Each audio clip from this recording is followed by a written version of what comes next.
This is Fragmented Reality, a digital bulletin podcast designed to bust the buzzwords that dominate enterprise technology. My name is Ben Mouncer, and in this episode I take my clutch of eggs, each containing an industry buzzword, to Kurt Frary, Chief Technical Officer for Norfolk County Council.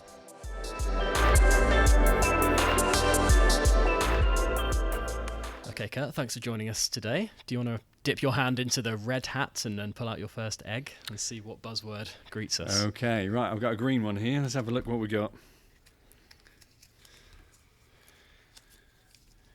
Digital disruption. Digital disruption. And now that's, when this has come out before, people have sort of found that term to be quite sort of evocative. What do you think when you see the term digital disruption or hear someone say it? Well, first of all, I think, is that a buzzword or a buzz term? But I think the reality is it's about doing things differently, isn't it? So digital may come along and you do something differently, and the disruption bit is, I didn't think of that. So if you take Blockbuster versus Netflix, Yep. It's that for me. Classic example. Yeah, I think so, because we refer to that as an example of that quite often in terms of, do you want to be a Blockbuster or do you want to be a Netflix? So it means that. But in the context of where I work and my life, it's probably stuff in your own personal life that you do differently, Yeah. and also stuff you do at work differently. So in your personal life, like, I don't know, I'm getting quite lazy telling Alexa to turn the light on and off in my conservatory. And I'm now thinking about, if it gets too hot in there, can I put a sensor in there to turn the fans on? So that's really lazy. But in terms of work, I think I need things to work differently for me, and sometimes we're all a bit of a dinosaur. We get stuck in our ways, and we need to think differently, especially around digital. Yeah. Do you not think though that often, and we're talking from a business kind of perspective here, when we know people are eager to talk about their technology initiatives in this day and age and what they're doing to be digitally agile and aware, do you sometimes think the term digital disruption, disruption is quite a strong word, isn't it? Do you sometimes think it's substituted for normal kind of digital change and digital issues? Yeah, I do think. Do you get what I'm saying? I do think people like to promote themselves in terms of disruption or change when actually it's day-to-day business. Yeah. If you replace a few boxes, a few servers, or you do something digitally, you create a website, that's not digital disruption, that's just creating a website, if I can be so bold. Yeah. I think actually that's when you're fundamentally changing something. Yeah. So how common do you think it is then, actual digital disruption by that definition? Do you think it's something, you mentioned the Blockbusters and Netflix example, but it's disruption by its very nature is quite sort of rare, isn't it? Because it is truly sort of disruptive. Well, I would challenge it. I think it's more common than you think. Okay. But they're in other areas. So if you look at Ubers and Lyft, I'm recently back from Orlando for a holiday, and there, if you haven't got a car, you wouldn't not use Uber. Why wouldn't you? But that changes the whole taxi thing. That's a digital disruption. That's a proper example. And I think because it's changed the way the drivers work, the way the customer works, and the way the service is paid for and used, that's digital disruption. It's not about, we've got this one thing, we're doing it one thing differently. Yeah. Is it a term that you use in your day-to-day work? I try and avoid using it. Yeah. Why is that? Because I think it's overused. Yeah. That's one of those things that, if we really do digital disruption, you've got to have a really good example, and you've got to have been doing it, not talking about it. Yeah. I think it's about the doing, and if you band about terms like that, people won't believe you if you use them inappropriately. Yeah. Okay, excellent, really good. That's that topic covered. Do you want to? Right, so I'm going for a blue egg this time. Let's see what we got here. We usually have just for the listeners' knowledge, we usually have a bowl with the eggs in, but we've gone more extravagant for this episode. We have a red. Is that what sort of hat is that? Kurt, would you say? A fedora hat or something? Okay, good hat knowledge. Like yeah, well, I'm assuming that's used the right term. So I've got the one I was hoping we wouldn't have, which is digital transformation. Okay, obviously, so people might think digital disruption, digital transformation, very similar. Mm-hmm. How would you differentiate those terms? Well, I would say in its simplest form, digital transformation is taking something that's not digital and using digital to deliver the same thing. Okay. And that's in all walks of life, actually. I can order stuff to my local shop digitally. That's digital transformation, where normally I'd walk down there and wouldn't be able to. or I can send a parcel just by going to the corner shop, because actually I don't have to go to the post office. That's probably digital transformation. Yeah. In the environment I work, clearly we say we do a lot of digital, and we do, but real digital transformation is maybe stopping doing one thing and doing something completely different but digital. Yeah. So that's another term that's bandied about quite a lot. Why did you not want it to come out today? Well, those sort of terms, digital disruption, digital transformation, as I said earlier, I try and avoid, because to be credible, you've got to really do them. And we do some of that stuff, but actually there's much better examples sometimes elsewhere. So you look at them elsewhere and go, how can we apply that same approach to what I'm delivering here? Mm-hmm. So things like when I referred to the Uber stuff, one of the things that's on my mind is we help people and young people get to school who have challenges in Norfolk, and we put them in taxis maybe, or pay for the taxis, or we put them on a bus. Is there a better way we can do it? If Uber can transform the model that we use for taxis just generally, is there a model that we can use for public sector services? So I like the terms in terms of it makes you think, but I don't like to band them about because they don't float my boat. So what you're saying is it's all about digital transformation quotes to enable something and to enable a better service, or something better at the end of it, basically. Well, you would hope it would be better service, but it might be it's the same service but digitally delivered, which is a whole new conversation, I think. Yeah. Do you think digital transformation, by its most common definition, has a beginning, a middle, and an end, or do you think it's ongoing? Do you think and do you think how people talk about digital transformation tallies with that kind of definition? So I think it's got to be ongoing. Yeah. We're in a digital world now. Most people are connected, and when they're connected, they expect digital services. So you can't ignore your customers. I'm actually a chair of the Eastern region of SOCATIM, which is Society of Modernisation and Transformation, which means that I have a role in the region about encouraging public sector organisations to transform digitally, make a difference. And one of the subjects that comes up regularly is who's doing what, how are they transforming, and can we replicate that elsewhere? Okay. But it is going to be ongoing. Council services are online now, of course, as they have been with many businesses over the years, and we're looking to see how we can improve those customer journeys. When you contact the council, you don't have to tell several areas the same thing. So all councils are going through this, but it's got to be ongoing and ongoing. We're looking at robotic process automation, which will allow us to take out some of the more menial tasks and get a robot to do them. Yep. It's all quite exciting stuff. All really exciting. You've been around sort of the IT world for quite a while, Kurt. I hope you don't mind me saying. What was IT like to work in before terms like this came along and before it became cool to... Oh, I can reminisce like the best of them. So I've been actually working in IT for 32 years now, 32 years this year. And rest assured, 32 years ago, they weren't saying phrases like digital transformation. No. In fact, my first day was when my very first job was for Norfolk County Council, would you believe? I worked elsewhere, but my first job was for Norfolk County Council, and I got a job as a computer operator. And I walked into the basement of County Hall, the building we're in now, which looked very different. And the computers that they were using, they had one room which was about 40 foot by 40 foot, which was the main processor of the computer. Another room which was the disks and disk space, etc. So very old stuff, or old now. In an era where the cloud was just something in the sky. Yeah, well, there was no internet. No. There was no internet. And they used to print triplicate stuff with carbon paper in between. You had to split it off. So one of my jobs on my very first day was to split all these payroll reports from the computer. And at the time, that was probably digital transformation. They'd gone from manual payroll to payroll on a computer. Okay. But they didn't use the term digital transformation. Yeah. They just used computers as the word.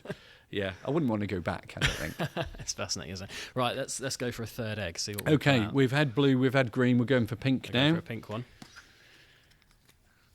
The excitement's building. Oh, it is. That's like the jokes in a Christmas cracker. DevOps. Oh, that's a controversial one, that is. Proper gritty IT term. What comes to your mind? Both accelerating what you're doing. Yeah. but also potential risk, I would say. Yeah. So in terms of DevOps, it's been sold to me over the years, over the last few years, is we need to allow our developers just to get on with stuff. It is the reality. Okay. Can they just get on with stuff? Normally you have lots of hoops. If you're running an enterprise like we are, if someone does something that they shouldn't do, or by accident or on purpose, that could cause our services to stop running. So there's a lot of controls, technical controls around there. Okay. Whereas DevOps is about quick and dirty. Well, we want to do this. Let's just try it. And I'm a strong supporter of that. So I'm a little bit conflicted because I'm running an operational service, and then there's DevOps.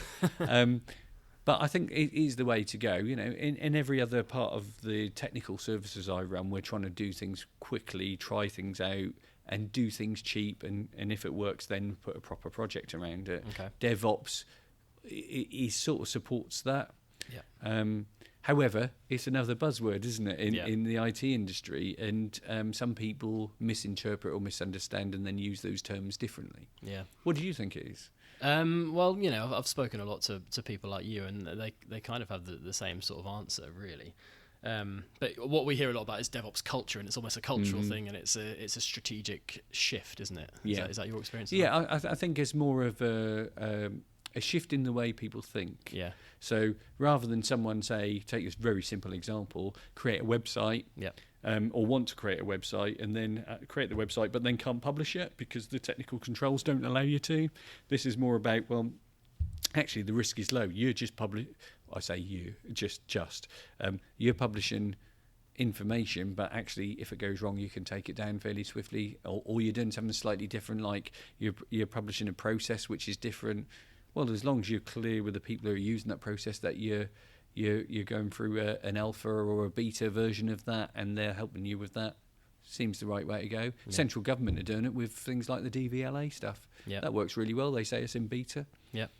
Do you think, and you kind of spoke about it a bit earlier when you said it's about giving the developers sort of carte blanche to do what they want? Do you think that's a sign of how IT has become a much more sort of critical business function and a much more respected business function within organisations? That's a really interesting question. Yeah. I think people have realised that everything we do, every service you provide, whatever business you're in, has got some sort of IT supporting it or delivering it. So we need IT to be delivering things that the customer wants and to be dynamic. If you take the Amazons from this world, all they do is look at what the customers are doing and then transfer them to their business to make sure they're supporting that. That's what they do. That's how they make their money. Same with people like eBay. Public sector services need to be the same. Private businesses need to be the same. So the speed and pace of change is really important, and we need to think about what blocks that, and blocking it can be the technical controls or the approach you take. Yeah. You said it earlier. I mean, digital transformation is a never-ending kind of thing. Do you think DevOps approach is almost going to become a necessity for organisations? I think so. To keep up. I think so. Who wants to wait 2 weeks to change something on the website? Or change a form? So it needs to be. But from your experience, how easy is it to implement? How is it something that's difficult? What hurdles do you face? Yeah, because people don't understand what it is. Yeah. You can talk to 10 people, and DevOps is 10 different things. Yeah. So I think in terms of, if you were saying we've got to implement DevOps, you get a lot of challenge. Where if you said, like, we've got to look at our processes and improve them, you'd find that really a simpler discussion. Yeah. Yeah, and people are sceptical about it as well. If you talk to some of the security folk, they may say, well, actually, we shouldn't be doing DevOps. That gives a carte blanche license for them to do certain things they shouldn't do. Okay. Well, I think they're assessing the risk as too great, when actually there's a balance between risk and delivery, isn't there? Maybe it's best not to attach a label like DevOps to it. Yeah. Yeah, I'm a strong believer in, we have enough buzzwords and acronyms in IT. There's a few more in the hat yet. Yeah, so we probably need to perhaps have less of them, but more meaningful ones maybe. I don't know. Okay. On that note, let's find another buzzword. So I'm going for yellow now. Yellow, so let's have a look, green, see blue, what's in pink here. and yellow. Right. Oh, what's this one? Augmented reality. Wow. Oh, that's one of my favourite subjects. Is it? Okay. Yeah. Why is AR one of your favourite subjects? So, in my spare time, when I'm not doing this innovative Doing stuff I'm doing DevOps. for Norfolk County Council. Yeah. I play with VR and augmented reality quite a lot, and I think they're both the future in term, and maybe not in the forms that they are now, but augmented reality clearly is where you've got people and things being put in with real life situations. So I suppose there's a better way to explain that is you're filming someone or you're doing something and you're interacting with the background and the computer at the same time. So what Pokemon Go was good was like that, wasn't it? So you've got an app where people can see Pokemon in their lounge with them. But that and VR, I think, could really transform things. Yeah. I don't think it's matured enough yet. It's matured enough to do a bit of gaming. Yeah, we obviously know about the use cases in the consumer sort of side of things. Yeah. What about the enterprise business side of things? Do you think there is a future for VR and AR at scale? I think we need to look differently, not look at services how they're delivered now and think, well, what could that do? So I imagine in the adult social care arena, if you could use augmented reality, so somebody who's on their own, maybe getting lonely, and loneliness is a big problem in the older community, perhaps we could get someone else in their lounge and that you could have an augmented reality between two lounges and people could have a conversation. Yep. Maybe tackle loneliness. Or can you imagine using it to talk to your doctor? So there are things, I think, that are, if you're not in that service, you could think about and that actually could make a difference. Also, things like looking at how we could use that on the highways, maybe. Yep. In cars.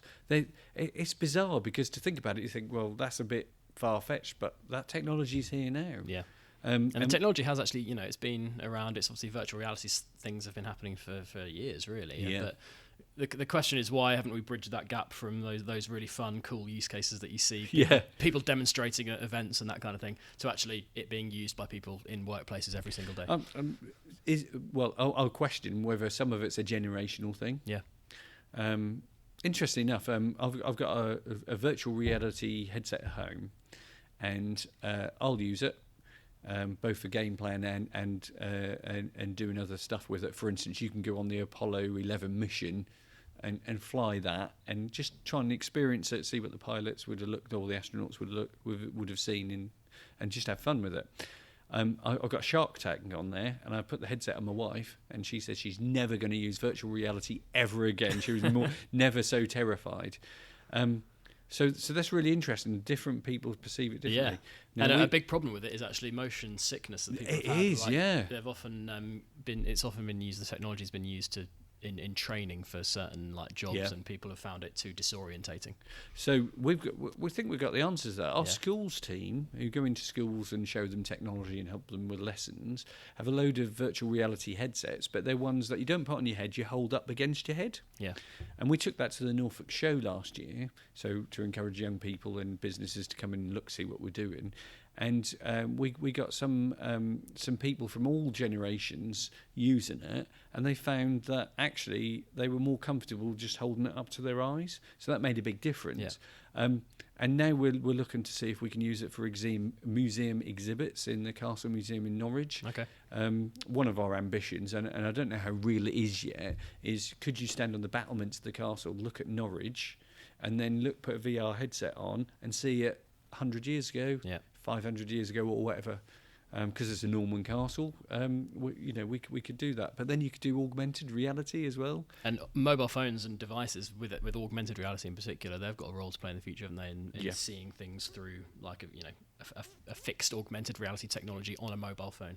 Absolutely. Is something that will happen in the future. And I'm quite interested in the simplest form of the augmented reality. Whereas I know you can take a photo on your phone of a credit card, and that grabs the number for you, so you don't have to type it in. Well, that's still augmented reality. That's getting a fake card on top of a real card to work out the number. Yeah. But also, there must be many other applications where you can point your phone at something, it shows you what you want to collect, maybe in your home or whatever, and then it grabs some information about it, or gives you additional information as the user. It's quite exciting, I think. It is really exciting. What sort of timeline would you give to this kind of stuff in 50 years? Is it going to be a big part of our daily lives, do you think? I think way sooner than that. Yeah. If you look at the timeline for both VR and augmented reality, and then they've attached it to machine learning. Yeah. So if I want, so in terms of answer your question, the timeline, I reckon the next 5 years we've got to see it start to accelerate. We may not see something that wows us for the next 2 or 3 years, but then suddenly this is going to take off because the mobile handsets we've got have now got the power to deal with it. Yeah. And they can send the data to the cloud for machine learning, so they can do intelligent stuff with it. We're seeing the launch of sort of 5G, the rollout of 5G will help with that. Well, as well. 5G would certainly help it, but clearly that would need to be everywhere. Yeah. And at the moment, 5G is more urban based, isn't it? Yeah. There are some rural trials. Norfolk's going to be delivering a rural trial as well. Mm-hmm. But the reality is, the high speed will be in the urban areas until it's rolled out further. Yeah. Really interesting topic. We could probably carry on, but let's move on to a fifth egg. Right. So I've done all the colours. So what's I've got to just pick a random one now. Right. Let's see what we got now. Here we go. Agile. Oh, so I have a particular view of, because that's a project term, a project management term. Yeah. If you're methodology. Agile. Yeah. So what's your particular it's great view? in principle, but my take on it is, and I spoke at a national conference about innovation last year, and one of the things that I said there was, look, I'm only got to talk to the audience about things we're actually doing. I hear time and time again, you go to a conference and people go, oh, we're going to do this or we're going to do that, and then you ask them when they come off stage, have you done that? And they go, no, we're planning it. Yeah. And I don't know, that gets my goat a bit. Yeah. So I'll only talk at places like that if we're really doing something. Okay. Now, the link to Agile is, at the last conference I spoke at, I said, well, rather than spin up a project to do something, spend all that money and effort, what people need to do is just try it, just do it, just get on with it. And what I mean by that is, if you think you've got a case to change your gritting runs in your business, or you want to monitor people, or you want to count traffic, or whatever it is, get someone who knows how to build a prototype, because actually that is being agile. But you just need to prove it first. You don't need to spend much money, and you just need to have a go. Okay. And once you've done that, then you can show people the art of the possible. The problem is with all of this project stuff, and it has a place, don't get me wrong, is that you can fall into, let's set up a project that costs £400,000 and a load of people time, and then actually it doesn't show the business case, and then you don't move on. Whereas for a few £100 and a few hours, you could probably knock up something that sells that project. And we've tried that as a thing at Norfolk for the right things. There's a place for everything. If you're doing a major project replacing your financial system, you can't just try it. You have to go for a full procurement. You have to set up a project and do it properly. But do you think that approach has been kind of obviously you work for a publicly funded body, you obviously where finances are more tightly controlled, there's no doubt about it, than in a private enterprise. Do you think that approach has sort of fed that? Yeah, it has. So the stuff we were doing about the Norfolk and Suffolk Innovation Network, where we're rolling it out across 2 counties, that came from a less than £1,000 prototype trial thing, with no, in the nicest possible way, project rigor around it. It was let's spend a week see if this works, and if it does work, then we'll make a case for it. And then I put a bid into the local East Anglia partnership for £500,000, and was successful. So we then did the proper paperwork and put the proper effort in. But sometimes, as I say, you've just got to try stuff. Yeah. We hear mixed things about agile, particularly. I mean, we've heard some people say that it's sort of old hat, and people don't use the term anymore. Some people still build, the whole IT sort of methodologies around the idea of agile. Where do you sit on that debate? I just think there's a number of different tools in your toolbox, and you've got to deploy them appropriately. There's a place for full-on Prince2 project management. There's a place for agile. There's a place for quick and dirty prototypes. What you do is work out the size of the thing, the value of the risk, and the impact.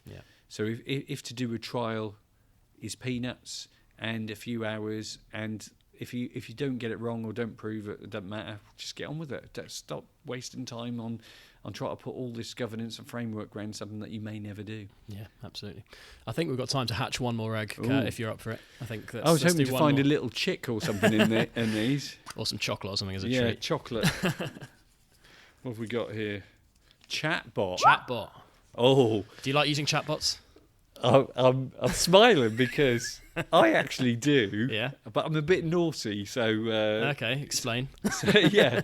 So I quite like chatbots because they're an introduction into organisations when actually you may have to queue. They're really good for that. Yeah.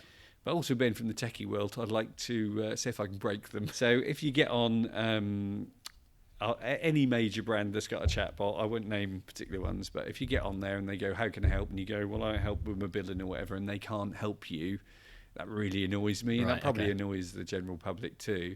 But sometimes they just answer your query quickly. So if it's a bank or whatever, what's my balance, and you've typed in your account details, brilliant. Yeah. Don't need to talk to someone. And it may be quite a menial job for someone at the other end who doesn't want to be doing it. But when they can't help you, and then they say they transfer you, I find that really annoying because then you get in a queue and all of that. And that's another layer added sort of unnecessarily. Yeah. Would you say? That is. And then usually you're actually on the chat with a human, but you're not speaking to a human. So then obviously you've got to be really nice to them. They're trying to help you out.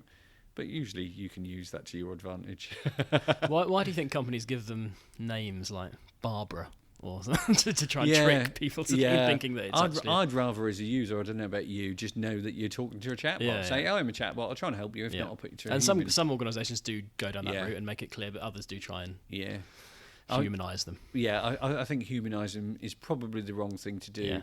And the technology's coming along that, if you're using... technology where you talk on a phone rather than a chatbot, and they put ums and ahs and things in to try and make them sound human, you could fall foul of trying to trick someone that they are, and then they may have a bad experience. Yeah. So I think it's better to be upfront about it. And to be honest, I wish I could change the name of my Amazon Echo at home from Alexa to something else, to something I want. Why would we want to... I know it's a marketing thing, but at the end of the day, if it's got to be a name, I want to choose the name. Yeah.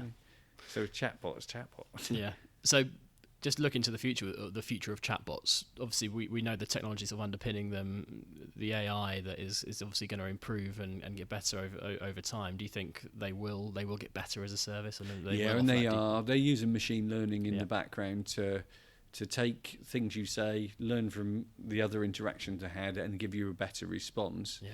The danger is that thing about false positive on stuff they're trying to identify. So it's great when it works well. And I absolutely support it. In 99% of cases, that'll be fine, won't it? But when it comes down to it identifying something saying, I need to give that answer, and it's misinterpreted, or the machine learning hasn't been quite right, then that can cause a problem. But that's where you need the human backup for the interaction. Yeah.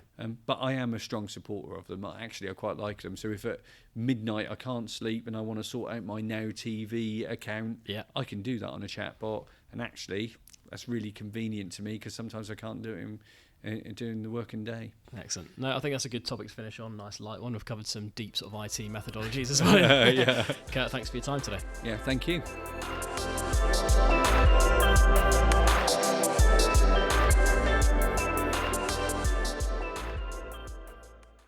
Power up your day with the Bulletin Brief, the latest news, insights and opinion delivered straight to your inbox. Subscribe now at digitalbullet.in.